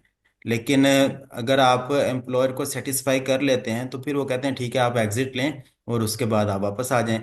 और यहाँ ओमान में भी मैं विजिट वीज़ा पर ही आया था। मेरे एम्प्लॉयर ने मेरा पहले विजिट वीज़ा निकलवाया था, मैंने लाइसेंस हम्म। क्लियर किया और उसके बाद मुझे एग्ज़िट लेना था। मैं पाकिस्तान गया हूँ और पाकिस्तान में हफ्ता 10 दिन गुजार कर मैं फिर वापस आया हूँ वर्क वीज़ा के ऊपर।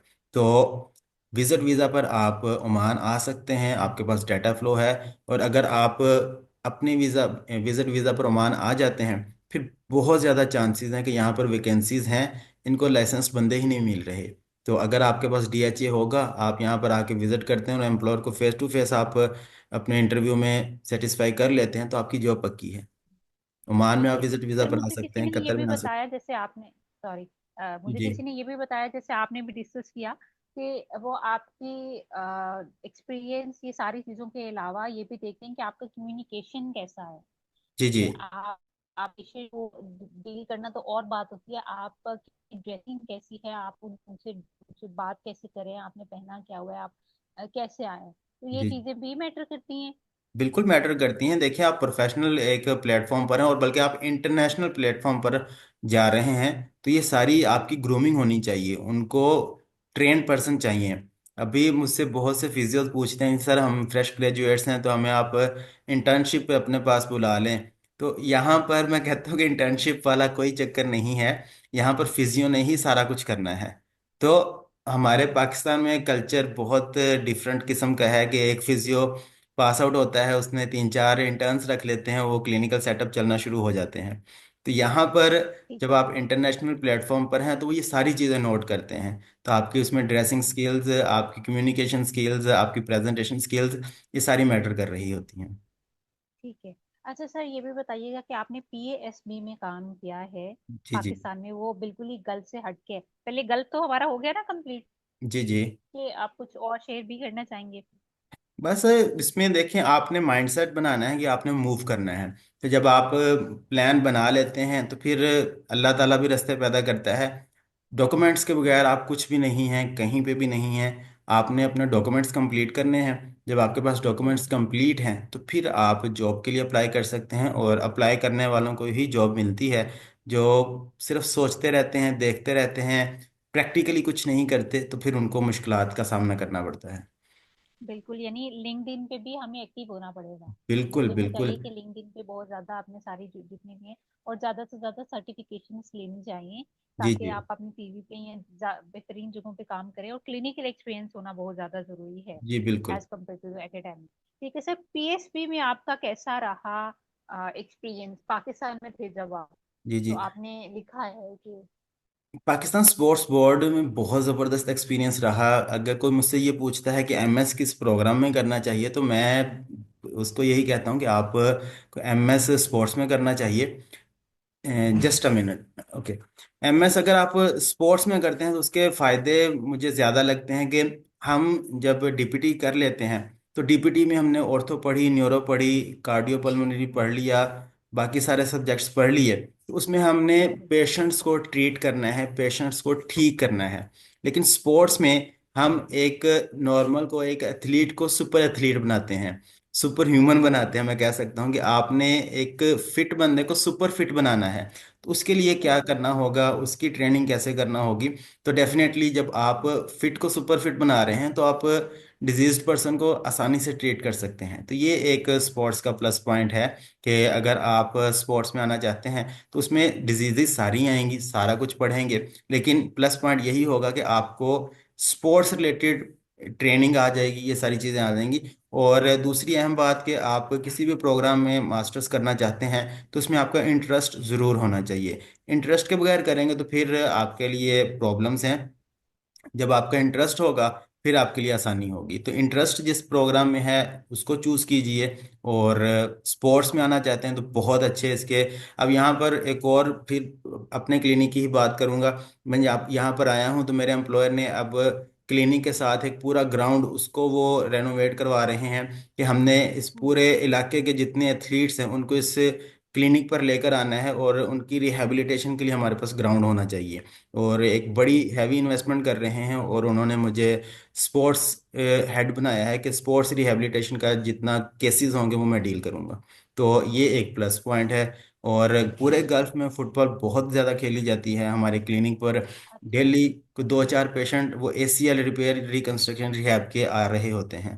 तो जब ठीक इतने है। ज़्यादा आ रहे हैं तो उनको ज़रूरत है इसकी। तो इस हवाले से ये हम्म। सारी ट्रेनिंग वो मेरी पाकिस्तान स्पोर्ट्स बोर्ड में ही हुई है।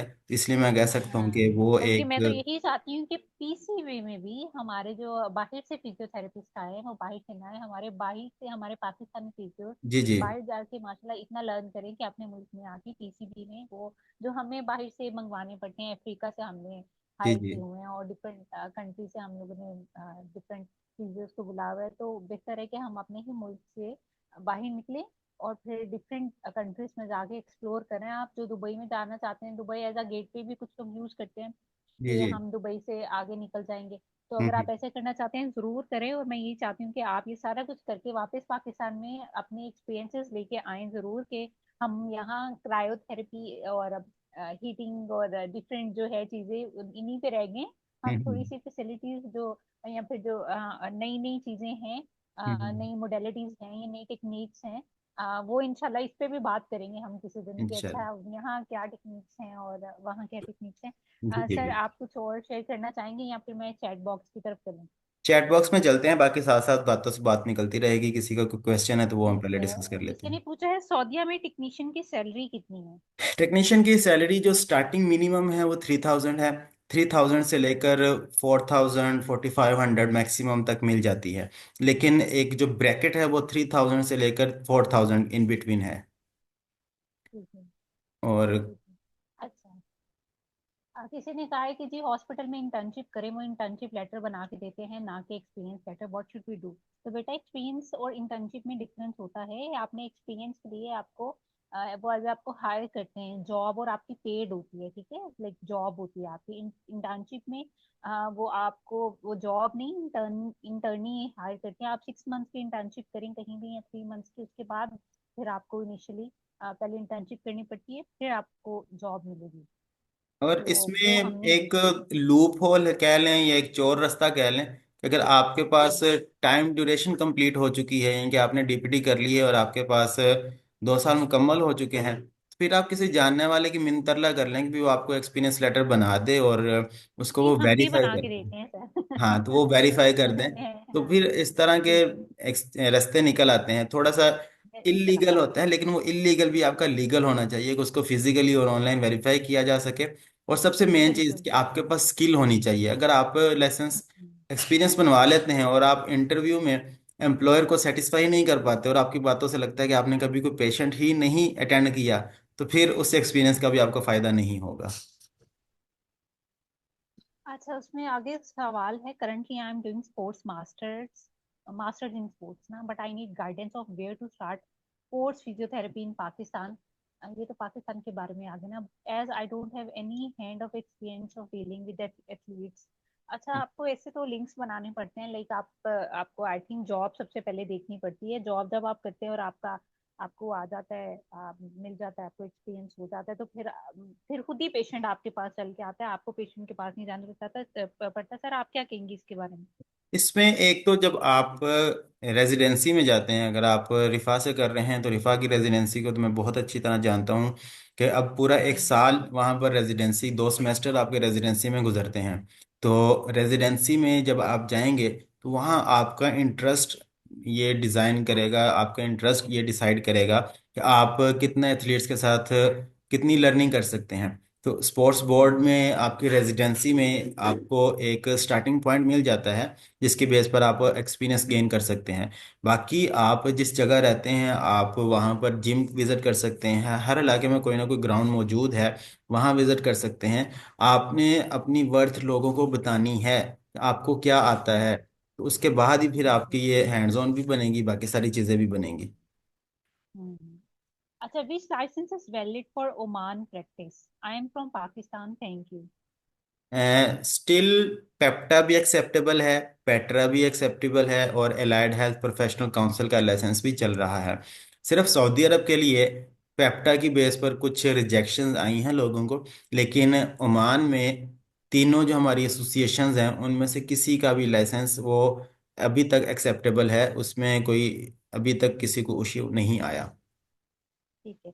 सऊदीया में जॉब हंटिंग ऑनलाइन हो जाती है या फिर विजिट करके फिजिकली देखें, ज्यादा बेहतर क्या है? देखें, अगर ये आप हमें पहले। अफोर्ड कर सकते हैं, मैनेज कर सकते हैं, तो आप फिजिकली जाकर वहाँ पर अप्लाई करें। और बहुत से सेटअप ऐसे हैं जहाँ पर वैकेंसी है, और जब आपके पास लाइसेंस है, आपके प्रोसेस, आपके डॉक्यूमेंट्स कंप्लीट हैं, तो आप वहाँ पर फिजिकली मौजूद होते हैं, तो वो यही ऑफर करते हैं कि जी आप शाम को ड्यूटी पर आ जाएं या अगले दिन ड्यूटी पर आ जाएं। तो वो भी प्रेफर करते हैं कि हमें जो हमारा एम्प्लॉय है उसके ऊपर बहुत ज़्यादा इन्वेस्ट ना करना पड़े। अभी डॉक्टर इरफान की मैं बात बार बार शेयर कर रहा हूँ क्योंकि सऊदी अरब के हवाले से, फिजियोथेरेपी के हवाले से मेरी कॉन्टिन्यूसली उनसे बातचीत चलती रहती है। उनको पाकिस्तान से टिकट उनके एम्प्लॉयर ने दी, वीज़ा उनके एम्प्लॉयर ने दिया, सारा रेजिडेंस अकोमोडेशन सारा उनके एम्प्लॉयर ने दी है। तो अब एम्प्लॉयर ने कुछ डॉक्टर इरफान में देखा होगा तो उन्होंने इतना इन्वेस्ट किया है, लेकिन इस तरह के चांसेस रेयर होते हैं। तो अगर आप ने ठान ली है कि आपने बाहर जाना है, फिर जैसे भी पहुंच सकते हैं पहुंच जाएं, वहां पहुंचकर जॉब मिलने के चांसेस ज़्यादा हैं। लेकिन पाकिस्तान से भी जॉब मिल जाती है। तो आपने बेहतर पूछा, तो बेहतर यही है कि फिजिकली, लेकिन ऑनलाइन भी जॉब मिलती है। चलें सर, बस आखिरी क्वेश्चन है ये, उसके बाद हम जो है वो बंद करेंगे। कि किसी ने पूछा कि वो साउथ पंजाब से हैं और उन्हें अपना, ऑल दो ये इसमें हमारी गल्फ से रिलेटेड नहीं है, मगर मैंने कहा उनकी हेल्प हो जाएगी कि आपने क्लिनिक कैसे रजिस्टर करना है, तो ये बता दें। क्लिनिक रजिस्टर करवाने के लिए आपको Punjab medical commission, Punjab health care commission के साथ राब्ता करना पड़ेगा। उनकी वेबसाइट पर जो भी फॉर्म है वो फॉर्म फिल करना पड़ेगा, और उसके बाद वो उसको फिजिकली वेरीफाई करते हैं, फिजिकली विजिट करते हैं, तो उसके बाद ही क्लिनिक रजिस्टर होता है। लेकिन अब एक और इसमें ड्रॉबैक ये है कि कोई भी फिजियोथेरेपिस्ट अभी तक मैंने नहीं देखा जिसने फिजियोथेरेपी के लाइसेंस के ऊपर अपना क्लिनिक रजिस्टर करवाया हो। तो क्लिनिक रजिस्टर करवाने के लिए आपको मेडिकल प्रोफेशनल्स की ज़रूरत पड़ती है, एमबीबीएस वालों की ज़रूरत पड़ती है। बहरहाल कोशिश कर लें, हो जाता है तो अच्छी बात है। अदरवाइज मैंने पाकिस्तान में लाहौर में जितने भी फिजियोज के सेटअप देखे हैं, रजिस्टर्ड नहीं हैं।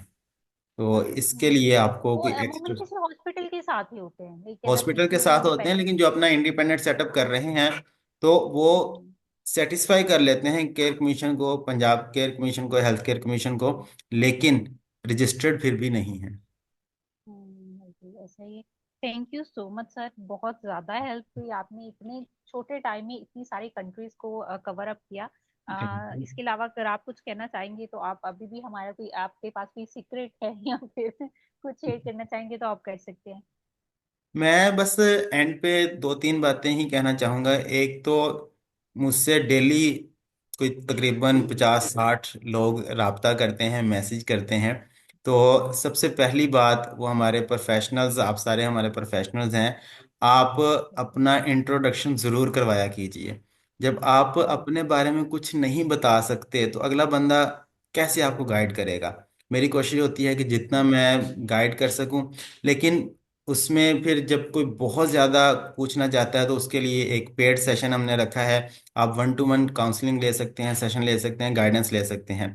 लेकिन हम्म। अगर आप किसी को भी मैसेज कर रहे हैं, और ऐसे लोग जब किसी एम्प्लॉयर को राब्ता करेंगे तो वो क्यों उनकी हायरिंग करेंगे जो अपने बारे में ही कुछ बताना नहीं जानते, कि वो अपने बारे में बिल्कुल। खुद कुछ नहीं जानते। तो सबसे पहली बात, आप किसी से भी प्रोफेशनल प्लेटफॉर्म पर राब्ता करें तो एटलीस्ट आप अपना इंट्रोडक्शन ज़रूर करवाइए। और उसके बाद हम्म। किसी से कोई बात पूछने का एक तरीका होता है, आप उस तरीके के साथ क्वेश्चन कीजिए, पूछिए, आपको ज़रूर बताएंगे। तो बहुत से फिजियोज पूछते हैं, सऊदी अरब लाइसेंस कितने में मिलेगा, सऊदी अरब लाइसेंस हाँ। दे दो मुझे। बिल्कुल ठीक कह रहे हैं तो आप। मैं वो जेब में लेके बैठा हूं, मुझे क्या पता भाई आप कौन हो, क्या करते हो। हाँ। तो आपका एग्जैक्टली। ना वो अपनी डिग्री के बारे में बताते हैं, ना वो बिल्कुल। अपनी जगह के बारे में बताते हैं। सर आपकी आपकी इस मीटिंग से पहले, सॉरी मैं आपकी बात काट रही हूँ, इस मीटिंग से 5 मिनट पहले मेरे साथ ये हुआ है। जी, ये कि अब, मुझे सुबह से किसी ने मैसेज किया हुआ है हाई का, फिर जी, मैंने रिप्लाई नहीं किया, ऑफ कोर्स मुझे क्या पता किसका है। और फिर हाँ, कॉल आई है, फिर मैंने, तो फिर दोबारा तीसरी दफा कॉल आई तो मैंने उठाया, तो उन्होंने मुझे यही कहा है कि इतना जगह का लाइसेंस चाहिए, कितने में बिल्कुल मिलेगा, ऐसा तो ही मैं है, इसलिए बिल्कुल पहले से ऐसा ही है कि आप प्रोफेशनल्स हैं, आप फिजियो हैं, आपको अपने आप को बताना आना चाहिए कि भी आप, और ना सिर्फ फील्ड से रिलेटेड, ये एक लाइफ स्किल है। आप जिंदगी में किसी भी बंदे के साथ जब आपका इंटरेक्शन होता है, आपको बात करने का, आपको कम्युनिकेशन करने का तरीका आना चाहिए। तो उसका, अब फोन पे भी बहुत से लोग, पेशेंट्स भी हमसे रब्ता करते थे, डॉक्टर साहब कमर से दर्द हो रही, दवाई दसो, मैं केड़ी वर्जिश करा, ਤੁਹਾਡੀ वीडियो वेखी। हाँ जी। तो अब ठीक है, वो उनको आइडिया नहीं है, लेकिन अब बीइंग अ प्रोफेशनल हमें ये चीज़ें ज़रूर मालूम होनी चाहिए कि हमने किसी से बात करनी है तो अपने आप को किस तरह से इंट्रोड्यूस करवाना है, किस तरह से बात पूछनी है। और एक किसी भी प्लेटफॉर्म पर, और जब आप इंटरनेशनल प्लेटफॉर्म पर अप्लाई करेंगे, ये सारी आपकी स्किल्स काउंट होंगी और इनसे आपको ज़रूर फायदा होगा। तो अपनी प्रैक्टिकल स्किल्स के साथ साथ अपनी कम्युनिकेशन स्किल्स के ऊपर काम कीजिए। और अगर आप, और इस वक्त मीटिंग में मतलब हम दोनों के साथ 17 पार्टिसिपेंट्स मौजूद हैं, और इन पार्टिसिपेंट्स को किसी ने फोर्स नहीं किया, किसी ने कुछ पे नहीं किया। ये फ्री वेबिनार में मौजूद हैं, तो इसका मतलब है कि ये कहीं जाना चाहते हैं, इसलिए ये अपना टाइम दे रहे हैं। तो सही। जहाँ पे भी आप जाना चाहते हैं उसके स्टेप्स हैं, उनको फॉलो कीजिए, और फिर अपनी जान लगा दीजिए कि अब पहुंचना है। हम्म, रुकावटें आएंगी, मुश्किलें आएंगी, हम्म, लेकिन अल्लाह पर भरोसा रखें। आपकी जो मंजिल होगी, जहाँ आपका रिस्क होगा, वहाँ आप ज़रूर पहुंच जाएंगे। बिल्कुल। जी, आप सबके लिए सर का मैसेज ये है कि अगर आपने कहीं जाना है, और मेरा मैसेज भी है, तो काइंडली आप लोग अपने जहन में एक पुख्ता इरादा बनाएं कि मुझे वहां जाना है। अपनी सबसे पहले अपनी डॉक्यूमेंटेशन पर काम करें कि आपको जाने के लिए कौन कौन से डॉक्यूमेंट्स चाहिए। ठीक है, डॉक्यूमेंट्स कंप्लीट करें और फिर अपनी कंट्री चूज करो, और फिर वहां जाना मुश्किल नहीं होता। बट इट्स जस्ट कि आप आपके अंदर कितना पैशन है, ठीक है, कहीं पाकिस्तान से निकलने का या कहीं सेटल होने का। और अपने ऊपर काम करें, कम्युनिकेशन में भी, अपनी सर्टिफिकेशंस में भी आपको कौन कौन सी स्किल आती हैं आपको। आपने फिजियोथेरेपी की डिग्री लेके वही, फिर वही काम, तो लोग हमें कोई टर्म्स यूज करते हैं, वो किसी वजह से ही करते हैं, ठीक है। अगर आप प्रोफेशनल हैं तो फिर कभी भी ऐसी टर्म्स यूज नहीं होती। Thank you so much sir. इसी के साथ हम अल्लाह हाफिज कहना चाहूंगी मैं, ये एक बिकॉज दो इट्स लोग 10:18। पूछना चाह रहे हैं, तो जी इनके क्वेश्चंस ले लें। ये कुछ अनम्यूट करके बात करना चाह रहे हैं शायद। करें, ठीक है। मीटिंग के 1-2 मिनट रह गए, अस्सलाम अगर किसी ने पूछना है तो ठीक है, नहीं तो फिर हम वाइंड अप सर, करते हैं। मुझे एक क्वेश्चन बाद पूछना है में आपसे। आपसे पूछ लेंगे या मैसेज पर रब्ता कर लेंगे। अस्सलाम वालेकुम। जी जी, जी, ये वालेकुम ओप्पो सलाम ए सर, के पूछिए। वन अगर आप कोई बात पूछना जी चाहते हैं सर। तो आप पूछ सकते हैं। सर, मैंने ना आपकी आपकी फेसबुक में फॉलो कर रहा हूँ, तो वहाँ पे आपने एक पोस्ट की थी डॉक्टर उमर तमीम के नाम से ना। तो वहाँ पे मैंने अपनी सीवी उनको फॉरवर्ड किया, तो उन्होंने मतलब मेरा इंटरव्यू भी ले लिया, आपकी आवाज़ कल नहीं आ लिया रही। था। आवाज़ आ रही है सर? Doctor hello. नुमान, मुझे बिल्कुल उनकी आवाज सुनाई दे रही है। वो कह रहे हैं कि मैंने फेसबुक पे आपको फॉलो किया हुआ है, और कोई उमर तमीम है, उनको उन्होंने इंटरव्यू दिया है, ऐसा ही है? हाँ जी, हाँ जी। तो उनकी पोस्ट मतलब उनके नंबर में मैंने अपनी सीवी भी शेयर कर दी थी। तो उन्होंने मुझे हम्म, 10 दिन के बाद मतलब कल मेरा इंटरव्यू भी हुआ, तो उन्होंने कहा भी आपको जवाब दे देंगे आगे मजीद जो भी होगा। तो मतलब मैंने इंटरव्यू अभी दे अपने दिया बेटा मुफास आपने या देने हैं अभी? जी, मैंने दे दिया इंटरव्यू। ठीक है।